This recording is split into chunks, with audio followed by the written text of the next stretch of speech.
andito kami sa Strawberry Hills. And this is Litos.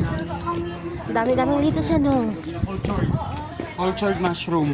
And then this one, Pinasprayan mo na siya water. Tapos, mushrooms. Cultured mushrooms. You know? Pila ang kilo? Ang 400 grams sir is 200 pesos po. gina-harvest na namin kay Glutong Dayon. Ginamit ni Ma'am Asin. Siyempre mo mga kilo. Tinapalang ginang katapat sini. Kanya mong ginabuhat ma'am, mushroom sisig, mushroom tempura, and mushroom soup. Dami-dami. Narinig niyo yun? Oh, yummy, yummy! Mushroom!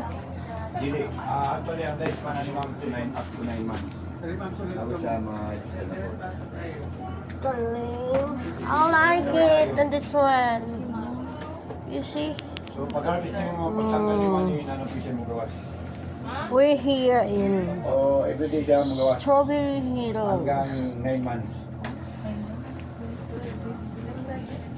Second to the last destination, and then we will go back Kanya lang in maglutuan ni ma'am, dili ni bugasan. Coronadal. Kung bugasan niyo sa tubig, malata.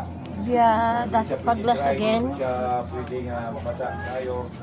Isulan, takurong isulan. Suralan, Coronadal.